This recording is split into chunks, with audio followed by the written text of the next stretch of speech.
Career कट्टा, युवकांच्या सर्वांगीण विकासासाठी 165 दिवसांच्या शिवसंकल्प व्याख्यानमालेचा आजचा 159वा भाग. यामध्ये माइंडसेट आणि पर्सनॅलिटी डेव्हलपमेंट या सत्रांतर्गत आजचं सत्र स्वतःच्या चुकांमधून कसं शिकावं. आता हे टायटल ज्या वेळेला ऐकलं असेल त्यावेळेला तुम्हाला कदाचित बऱ्याच लोकांना वाटलं असेल सर स्वतःच्या चुकांमधून शिकणे हा काय विषय असतो का, आपण तर दुसऱ्यांची मापं काढत असतो, दुसरा किती आणि कशा पद्धतीनं चुकतो हे आपण या ठिकाणी सांगत असतो. म्हणजे आपण नेहमी दुसऱ्याबद्दल जज आणि स्वतःबद्दल वकील होतो. दुसऱ्यांच्या चुकांना आपण या ठिकाणी जस्टिफाय करत असतो, सांगत असतो, न्याय देत असतो. स्वतःच्या चुकाच्या बाबतीमध्ये हे योग्य कसं आहे सांगण्याच्या भूमिकेत कायम असतो. आणि मग अशा वेळेला स्वतःच्या चुकांमधून शिकणं हा टॉपिक कसा काय असू शकतो. तर मित्रांनो, हा साधारणतः दुर्लक्षित असा टॉपिक आहे जिकडे आपण या ठिकाणी सोयीस्करपणे दुर्लक्ष करत असतो, पण तो अत्यंत महत्वाचा असा टॉपिक आहे. त्यामुळे आज आपण या ठिकाणी कर्जमुक्ती, तंत्रज्ञान, ध्यान, भ्रष्टाचार विरोधी सगळं बोलल्यानंतर महत्वाचा विषय की स्वतःच्या चुकांमधून शिकायचं कसं. जगात प्रत्येक यशस्वी व्यक्तीच्या बाबतीमध्ये एक गोष्टीत तो सारखा आहे, लक्षात घ्या.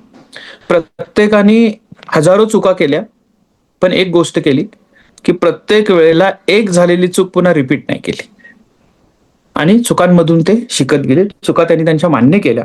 तर ही पूर्ण प्रक्रिया काय आहे, ही प्रक्रिया समजून घेण्याचा प्रयत्न आपण या ठिकाणी करणार आहोत. हे लक्षात त्याच्या बाबतीतनं चुकांमधून शिकलं तर अपयशी लोकांना त्याचे या ठिकाणी म्हणजे जगातला यशस्वी माणसाची संकल्पना काय आहे की चुका भरपूर केल्या पण प्रत्येक चुकातून ते शिकत गेले. आणि अपयशी माणसं काय की त्यांनी चुका मान्यच केल्या नाहीत, त्यामुळे त्या चुका पुन्हा पुन्हा त्यांच्याकडं घडत गेल्या. एवढं सिंपल या ठिकाणी अपयश आणि यशाची व्याख्या आपल्याला करता येईल. मित्रांनो, लक्षात घ्या. थॉमस एडिसनने बल्ब शोधण्यासाठी 10,000 प्रयोग केले. आपल्याला माहित आहे ते सगळं, लक्षात घ्या. 10,000 प्रयोग केले म्हणजे 9,999 वेळचे प्रयोग त्याचे चुकलेले होते. आणि त्याला ज्या वेळेला 10,000 वेळेला तो बल्ब सापडला बनवायचा, त्यावेळेला पत्रकारांनी त्याला विचारलं की तुम्ही 9,900 प्रयोग चुकल्यानंतर एक प्रयोग तुमचा यशस्वी झाला तर तुम्ही यातून काय शिकलात. तर त्यांनी सांगितलं की बल्ब बनवायचा कसा याची फक्त एक पद्धत मी शिकलो, पण बल्ब कशा पद्धतीने बनवला जाऊ शकत नाही याच्या 9,999 पद्धती मी शिकलो होतो. हा जो विचार आहे हा विचार फार महत्वाचा आहे मित्रांनो, लक्षात घ्या. त्यानंतर या ठिकाणी आता साधा स्वतःला प्रश्न विचारू आपण त्याच्यामध्ये की माझी पाठीमागची कोणती चूक होती त्यातनं मी आता दुरुस्त केलं. स्वतःसाठी प्रश्न विचारा. किंवा मी तीच चूक पुन्हा करतोय का. मी चूक लपवतो आणि मी त्यातून शिकत नाही असं काय झालंय का.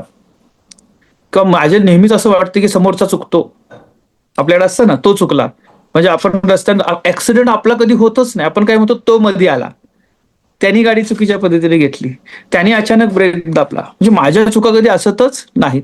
आणि जर माझ्या चुका कधीच असत नाहीत तर मी चुकांमधनं शिकणार नाही, हे लक्षात घ्या पहिल्यांदा. त्यामुळं ही जी उत्तर, हे जे प्रश्न मी विचारले तुम्हाला त्याची उत्तरं जर थोडीशी अस्वस्थ करणारी असतील तर हे आपला आजचा जे काही पुढची 20 मिनिटं आहेत ही थोडीशी आपण काळजीपूर्वक लक्ष द्यायला पाहिजे. समजून घ्या त्याच्याबद्दल. चुकाबद्दल म्हणजे ही चुका काय आपले शत्रू नाहीत हे पहिल्यांदा लक्षात घ्या. ते ऍक्सेप्ट नाही केलं तर मात्र चुकांचा डोंगर मोठा होऊ शकतो आणि तो आपल्या शत्रूमध्ये रूपांतरित होऊ शकतो. तो आपला शिकवण्यासाठीचा एक अनुभव हा सगळ्यात मोठा गुरु म्हणतात. त्या पद्धतीने चुकांमधनं शिकण्याची प्रवृत्ती ठेवली तर तो फार मोठा तुमचा या ठिकाणी सपोर्टर बनू शकतो. हे पहिल्यांदा तुम्ही लक्षात घ्या. चूक म्हणजे नेमकं काय, नकळतपणे, अनावधानाने किंवा अपुऱ्या माहितीमुळे केलेलं चुकीचं काम ज्याचा परिणाम अनपेक्षितपणे मिळतो. नकळत, अनावधानाने, अपुऱ्या माहितीमुळे केलेले काम, हे लक्षात, ही चूक असते. एकदा केलेली चूक असते, पुन्हा दुसऱ्यांदा तीच चूक करणं हे लक्षात घ्या, ही प्रवृत्ती असते. आणि जर आपली प्रवृत्ती चुकीच्या वागण्याची घडायला गेली तर मात्र या ठिकाणी फार मोठे प्रॉब्लेम्स आपल्याला फेस करायला लागतात. लक्षात घ्या. त्याच्यात चूक आणि अपयशातला फरक समजून घ्या. चुकामध्ये काय, एक विशिष्ट कृती जी सुधारता येते, शिकण्याची संधी येते आणि वेगळा प्रयत्न करणं शक्य असतं. अपयश म्हणजे काय, एकूण परिणाम, ती एकच अवस्था असते. लक्षात घ्या, तात्पुरती स्थिती असते, नवीन तुम्हाला सुरुवात करणं शक्य आहे अपयशामधून देखील. लक्षात घ्या. चूक म्हणजे अपयश नाही, चुकांचा अभ्यास न करणे म्हणजे अपयश हे लक्षात घ्या. आपल्याला चूक झाली, ठीक आहे ना, चूक व्हायलाच पाहिजे. झालेल्या चुका म्हणजे रवींद्रनाथ टागोरांचं एक वाक्य आहे, जर तुम्ही चुकांसाठी तुमचे दरवाजे बंद कराल तर सत्य देखील तुम्हाला तुमच्या दरवाजाच्या बाहेर दिसेल.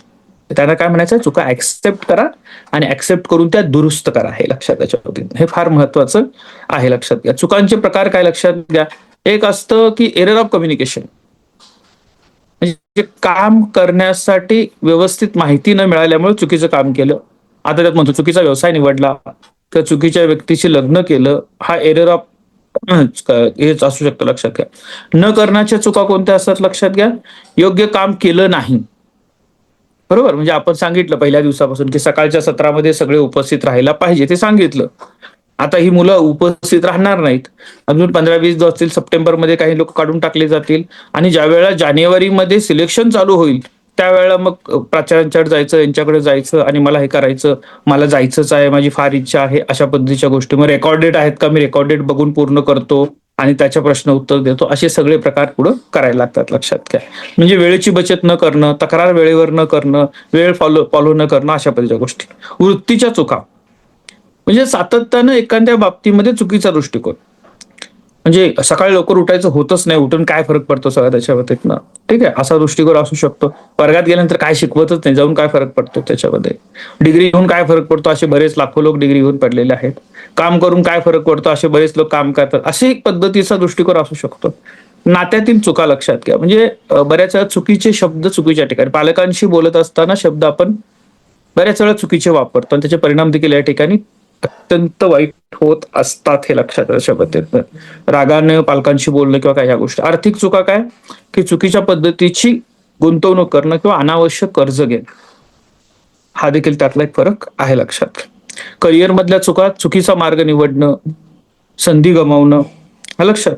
वेळेवर प्लॅन बी ऍक्टिव्हेट न करणं, ह्या चुका असू शकतात. लक्षात. आरोग्यासाठीच्या चुका म्हणजे काय की नियमितचा व्यायाम टाळणं किंवा व्यसनाच्या आहारी जाणं, ह्या चुका असू शकतात.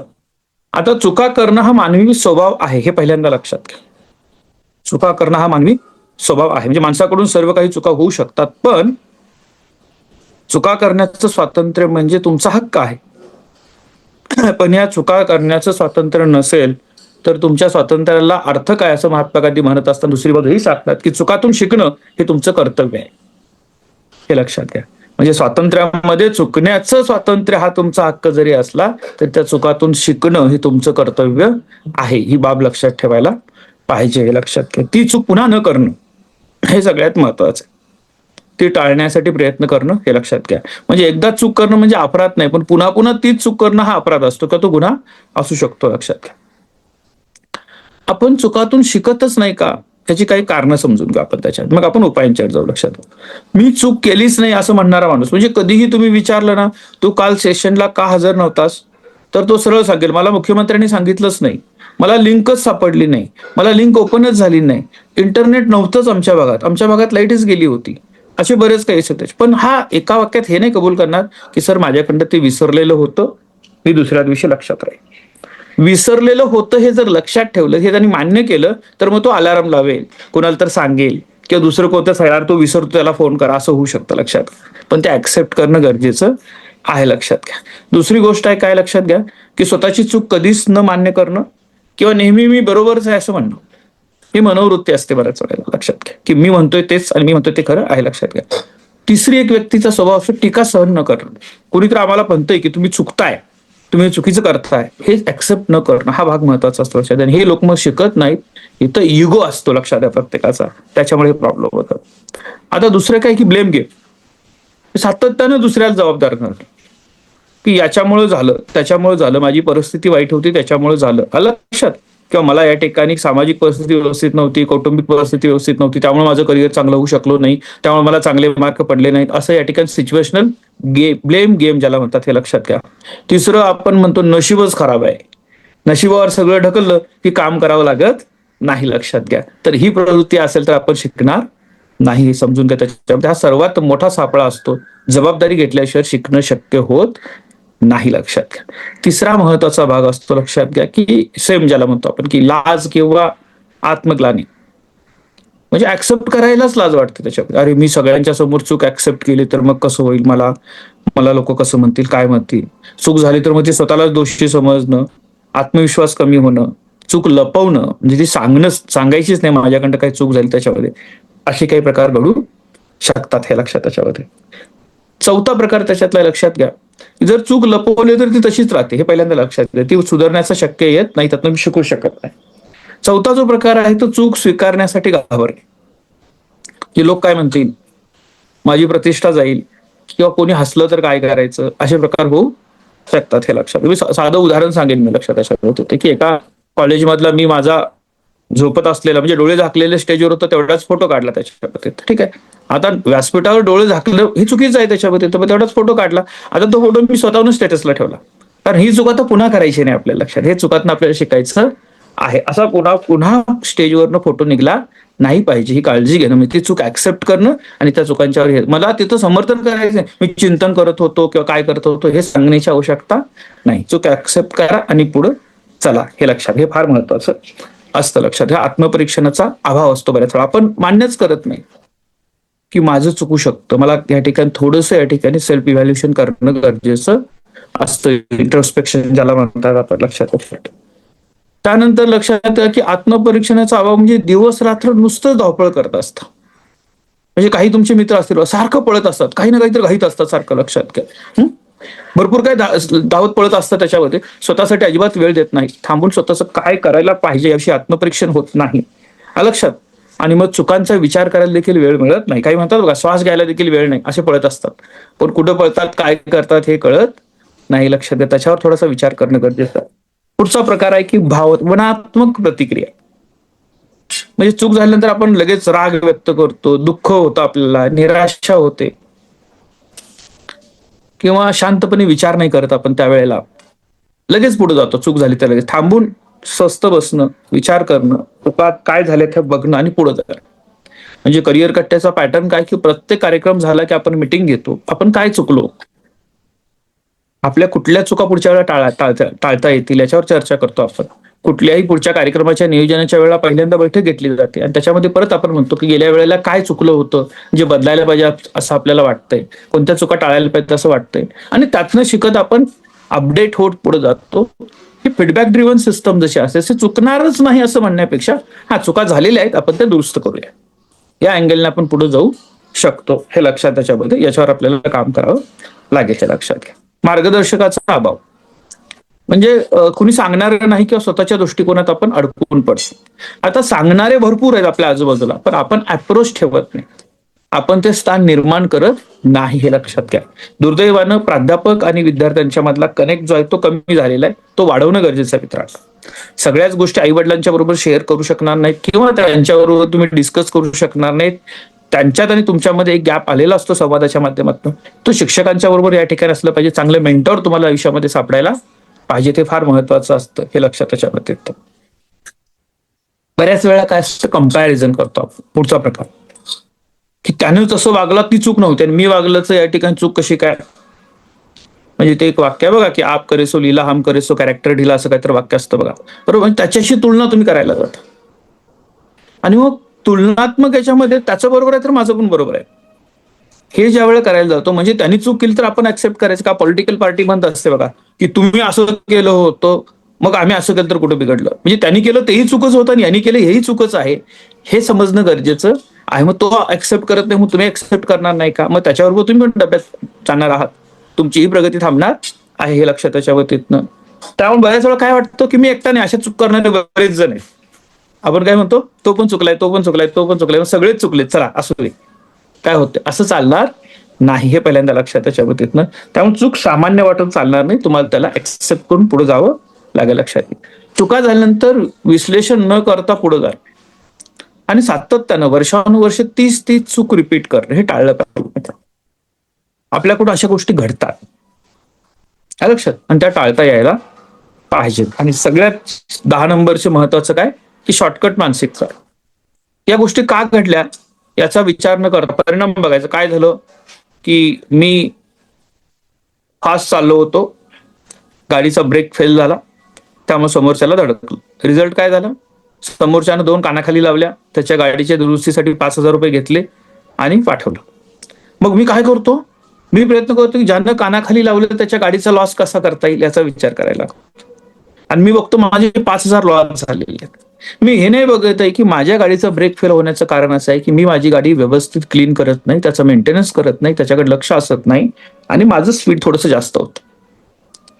या गोष्टी जर दुरुस्त केल्या तर कदाचित पुन्हा कोणी कानाखाली मारणार नाही, कुठं 5,000 जाणार नाही, तर त्याचा लॉस करण्याचा विचार तुम्हाला करावा लागणार नाही. एक साधं उदाहरण जे तुम्हाला रिलेट होण्यासारखं आहे हे लक्षात याच्या बाबतीत. आता काही तथ्य आपण बघू, काय फॅक्ट आहेत लक्षात घ्या. की संशोधन असं सांगतं की आयुष्यात आपण 80% वेळा तेच निर्णय पुन्हा पुन्हा घेतो, लक्षात घ्या, ज्याचे परिणाम अगोदर वाईट आलेले असतात. सायकल रिपीट होत असतं, लक्षात, हिस्ट्री रिपीट अगेन म्हणतात ना तसं. 80% निर्णय तुम्हाला पुन्हा पुन्हा घ्यायचे असतात. मग पाठीमागच्या वेळेची चूक जर टाळता आली तर पुढच्या वेळेला त्याचे रिझल्ट चांगले निघतील, लक्षात घ्या. म्हणजे एक परिस्थिती जी गेल्या वेळेला उद्भवली त्यावेळेला अत्यंत वाईट पद्धतीने तुम्ही ते हाताळली होती, पण पुढच्या वेळेला ज्यावेळेला उद्भवली त्यावेळेला तुम्हाला हे कळालं होतं की याला डील कसं करायचं, कारण पाठीमागच्या चुका तुम्ही शिकलेला आहात, तर तुमची प्रोग्रेस होते. Simple system. 80% निर्णय रिपीट होतात, ही गोष्ट किती सहज सोपी सुंदर आहे बघा. आणि याच्यात जर आपण समजून घेतलं की पाठीमागच्या चुकातून पुढे आपण विसरलं पाहिजे, पण हे नाही विसरायचं की पाठीमागं माझं कुठं चुकलं होतं आणि त्याचे काय परिणाम झाले होते. दुरुस्त करून पुढे जायला पाहिजे, हे लक्षात त्याच्याबद्दल. आणि आपण चूक लक्षात ठेवतो पण शिकत नाही, हे लक्षात. आता चुकातून शिकण्याच्या 8 पायऱ्या किंवा स्टेज. पहिलं लक्षात घ्या की चुकातून शिकण्याची पद्धत म्हणजे पहिलं काम चूक स्वीकारणं. त्याशिवाय सुरुवातच होत नाही त्याची. ऍक्सेप्ट केल्याशिवाय सुधारणेला वाव नाही. म्हणजे पहिल्यांदा आपली चूक आपण स्वीकारायला पाहिजे. मनापासून प्रामाणिकपणे ऍक्सेप्ट करा की ही माझी चूक झालेली आहे, ही मी चूक केलेली आहे. कुणालाही इतरांना दोष देत नव्हता, हे माझ्याबरोबर, कारण स्वतःशी प्रामाणिक राहणं गरजेचं आहे ना. स्वतःशी प्रामाणिक राहून ज्यावेळेला पहिल्यांदा ते ऍक्सेप्ट कराल, म्हणजे स्वीकार करणं म्हणजे शरणागती नाही, स्वीकार करणं म्हणजे तुमची फार मोठी ताकद आहे, लक्षात घ्या. कारण तिथं सुधारण्याची सुरुवात होते. जबाबदारी घेणारा माणूस हा मजबूत असतो आणि दोष देणारा माणूस हा कमजोर असतो, हे डॉक्टर एपीजे अब्दुल कलामांचं वाक्य आहे, लक्षात घ्या. दुसरी स्टेप लक्षात घ्या, भावनांना शांत करा. चूक झाल्यावर लगेच राग येतो, दुःख होतं, निराशा येते, ठीक आहे, स्वतःविषयी थोडंसं गिल्ट फील व्हायला लागतं. हे पहिल्यांदा न्यूट्रल करा, हे नॉर्मलाइज करा, हे गरजेचं आहे, लक्षात घ्या पहिला त्याच्याबद्दल. कारण झाली चूक त्याच्यामध्ये, ठीक आहे, होऊन गेली, दुरुस्त करायचा प्रयत्न करूया पुढे जात असताना. मग काय करावं, काही वेळा 24 तास 48 तास थांबा, थोडंसं आत्मचिंतन करूया, चालायला जा, थोडं चालून या, किंवा या ठिकाणी थोडंसं ध्यान करा, स्वस्त बसा त्या ठिकाणी, लक्षात. कुटुंब किंवा या ठिकाणी मित्राशी बोला. मग त्याचं विश्लेषण करा की काय चुकलं, कशामुळे झालं ते, लक्षात. भावनेच्या भरात कधीही निर्णय घेऊ नका, हे लक्षात. दुसरं आहे, तिसरं महत्वाचं, रूट कॉज शोधायचं. म्हणजे चुकांचं मूळ कारण काय ते शोधायचं. मी तुम्हाला सांगितलं ना की गाडीचा ब्रेक फेल झाला हे कारण नाही आहे, ठीक आहे, गाडीचा ब्रेक फेल झाला त्यावेळेला ऍक्सिडेंट झाला, आपण मेंटेनन्स कडे दुर्लक्ष करतो आणि चुकीच्या पद्धतीने गाडी चालवतो, हे कारण आहे. मुळापर्यंत आपण पोहोचायला पाहिजे. किंवा आपली गाडी मित्रांना दिली, त्याने व्यवस्थित वापरली नाही आणि त्याने आणून देत असताना सांगितलं नाही की तुझ्या गाडीचा ब्रेक कमी झालेला आहे सगळं त्याच्या बाबतीत, हे त्याचं कारण. ह्या कारणांपर्यंत आपण पोहोचलं पाहिजे, तर उपाय व्यवस्थित होणार आहेत, लक्षात घ्या. यासाठी आपल्याला रूट कॉज शोधणं गरजेचं. मला परीक्षेत मार्क कमी मिळाले, कारण काय, माझा अभ्यास पुरेसा झाला नाही, नियमित अभ्यास केला नाही आणि मोबाईलवर वेळ खर्च केला, माझ्याकडे डिसिप्लिन नाही आहे, किंवा मी वेळेचे व्यवस्थापन शिकलो नाही, कारण असतात. आपण काय म्हणतो, पेपर ह्या वेळेला लय अवघड काढला होता. काय म्हणतो आपण की मी अभ्यास केला नाही, मोबाईलवर वेळ खर्च केला, डिसिप्लिन नाही, हे मी माझी चूक मान्यच करत नाही. मी पटदिशी रिकाम होत, कारण त्यात काहीच करावं लागत नाही आपल्याला. पेपर अवघड आला होता म्हटलं की संपला विषय, लक्षात. माझं कॉलेजच खराब होतं म्हटलं की माझं चांगलं शिकण्याची जबाबदारी संपून जाते. तर हे चालणार नाही मित्रांनो, हे लक्षात घ्या. याच्यावर आपण विचार करायला पाहिजे. मूळ कारण सापडलं नाही तर तुम्ही काम करू शकणार नाही, दुरुस्त करू शकणार नाही. सगळ्यात महत्वाचं काय करायचं, याचं एक जर्नल ठेवायला चालू करा. काय शिकला तुम्ही, दररोज काही लिहिता ना, नोट करता, मी सांगितलं त्याबद्दल. काय काल काय चूक झाली त्यातनं मी काय शिकलो लिहिलं, आणि कधी कधी पाठीमाग चालत गेलात ना तरी तुमच्या लक्षात येतं, अरे हा, हे मला करायला पाहिजे होतं, हे मी गेल्या वेळेला चुकलो होतं, आता चुकायचं रे, लक्षात. सिच्युएशन पुन्हा पुन्हा रिपीट येते, लक्षात घ्या मित्रांनो. तुमच्याकडे त्याच गोष्टी पुन्हा पुन्हा समोर येणार आहेत. गेल्या वेळेची चूक यावेळेला टाळली की यावेळेला चांगले रिझल्ट मिळणार आहेत, हे लक्षात. त्यामुळे इथे लिहिणं गरजेचं आहे. कसं असावं हे शिकण्याचं जर्नल, मिस्टेक जर्नल. काय म्हटलं मी, मिस्टेक जर्नल. मिस्टेक जर्नल म्हणजे या ठिकाणी फार, या ठिकाणी चुकीच्या घटनांची नोंद होई असं म्हणायचं नाही, ज्याचं मनावर ओझं पडतं असं म्हणायचं नाही. त्यात काय पाहिजे, तारीख, काय चूक झाली, कशा परिस्थितीमध्ये झाली, त्याचे रिझल्ट काय झाले, मूळ कारण काय होतं, आणि ते टाळण्यासाठी मी आता काय करतोय. पुन्हा रिपीट करतो, तारीख, चूक काय झाली, कशा परिस्थितीमध्ये झाली, त्याचे रिझल्ट काय झाले, मूळ कारण काय होतं, काय शिकलात तुम्ही त्यातनं आणि पुन्हा ते टाळण्यासाठी काय कराल. ठीक आहे, मोठ्या चुका होतच शिकण्याची गरज नाही. छोट्या छोट्या चुकांमधनं तुम्ही हे मेंटेन करायला लागलं, तुम्ही लिहिलात ना मित्रांनो, ती चूक तुमच्याकडून पुन्हा होणार नाही, लक्षात घ्या. कारण तुम्ही ते एकदा पेपरवर आणलं, तुम्ही समजून घ्या, हाय तुम्ही ऍक्सेप्ट केलं, हे झालेलं आहे, त्याचं कारण शोधलं, दुरुस्त होण्यासाठी तयार राहिलं, ते लक्षात घ्या. हे करावं लागेल, लक्षात घ्या. कारण आठवड्याच्या शेवटी करा, महिन्यातनं एकदा करा, म्हणजे दररोज लिहित चला, आठवड्यातनं एकदा चेक करा, महिन्यातनं एकदा सगळं घेऊन बसा. रे गेल्या महिन्यात माझ्या 30 चुका झाल्या होत्या, त्यातही शिकलो, या महिन्यात चुका 20च झालेल्या आहेत आणि त्यातनं पण मी शिकलेलं आहे, म्हणजे प्रमाण कमी व्हायला लागलेलं आहे. रिपीटेड चुका पाहिजे त्या होणार नाहीत. चुका कमी करण्यापेक्षा त्याच चुका करू नका, याच्याकडे भर द्या, हे लक्षात घ्या. चुकांना संधी द्या, आयुष्यामध्ये चुकांना नाकारू नका, चुकांना स्वीकारा, पण चुकांचं रिपिटेशन टाळा.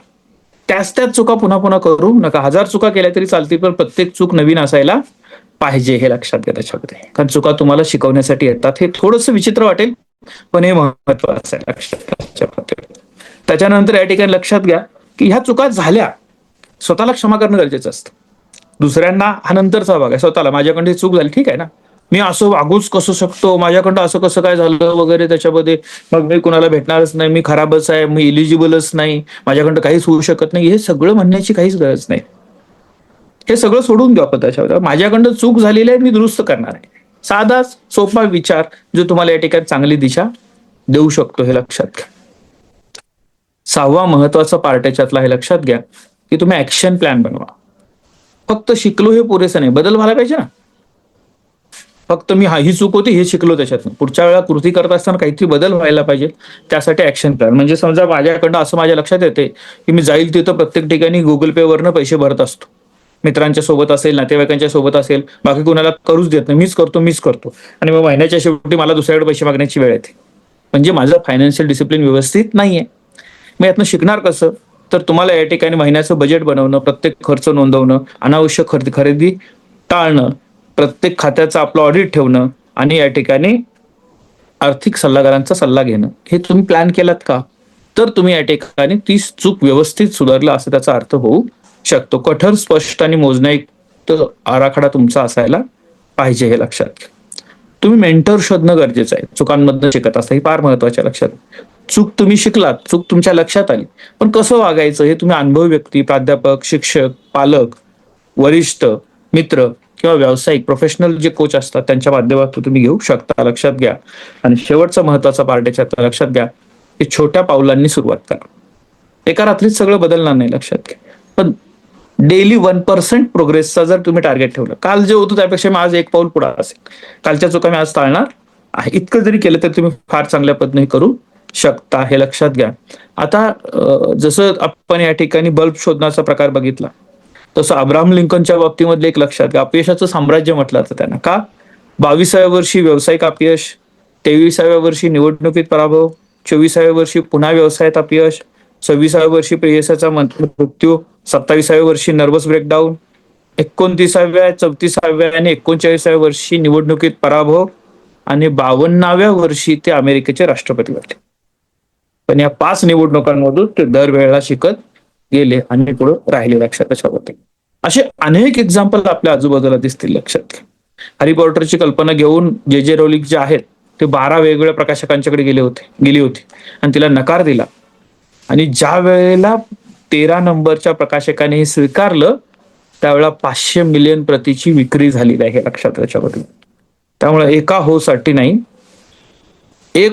नाही तर नाहीसाठी सहन करावं लागतं, हे लक्षात घ्या. तुम्हाला नाही बरेच सहन केल्याशिवाय होई मिळू शकत नाही. म्हणजे काय, ऍक्सेप्टन्स लगेच मिळणार नाही, हे लक्षात त्याच्यावरती. एपीजे अब्दुल कलामांना इस्रोनं नाकारलं होतं, वैमानिक होण्याचा त्यांचा अर्ज नाकारला आणि पुढे तेच मिसाईल मॅन ऑफ इंडिया का फर्स्ट म्हणजे प्रेसिडेंट ऑफ इंडिया बनले, लक्षात द्यायचे. एक दार बंद झालं तर दुसरं होत असतं, लक्षात. सचिन तेंडुलकर पहिल्या कसोटीमध्ये म्हणजे पहिल्या डकमून त्यांना वृत्तपत्राने कसोटीचा डकमून या ठिकाणी हिणवलं होतं, सातत्याने सराव केला, 100 आंतरराष्ट्रीय शतकांचा विश्वविक्रम त्याचा आहे, लक्षात घ्या. एक अपयश पुन्हा सुरुवात असते. रतन टाटांचा फोर्डचा अपमान आपल्या सगळ्यांना माहित आहे, लक्षात. आणि फोर्डच्या बाबतीमध्ये त्यांनी घेतलेला रिव्हेंज पण कसा होता हे आपल्या सगळ्यांना माहित आहे, लक्षात. त्याच्यामध्ये त्यांनी फोर्डची जॅग्वार लँड रोव्हर ही विकत घेऊन एक एक्झाम्पल सेट केलं. जे कंपनी स्वतःची विकायला गेले होते त्यांच्याच कंपन्या त्यांनी विकत घेतलेल्या आहेत, हे लक्षात घ्या. मित्रांनो, आजचं जे सत्र आहे हे सत्र या अर्थानं महत्वाचं आहे, लक्षात घ्या, की स्वतःकडे बघण्याचा एक वेगळा दृष्टिकोन निर्माण झाला पाहिजे. म्हणून आजचं सत्र घेतलं. टास्क आजचा काय आहे, तर तुम्ही आजपासून हे जर्नल लिहायला सुरुवात करा, मिस्टेक जर्नल, लक्षात. आणि ते कसं स्टँडर्ड असावं ते बघा, इझी कसं असावं, नोंद कशी होईल त्याची ते बघून घ्या. अशा मोठ्या चुका त्याचं विश्लेषण करा आणि त्याच्यावर कृती करा. आजच्या दिवसासाठी तुम्हाला मनपूर्वक शुभेच्छा. आज उपस्थित सगळ्यांचे मनपूर्वक आभार मानतो आणि सेशन संपलं असं समजतो. धन्यवाद.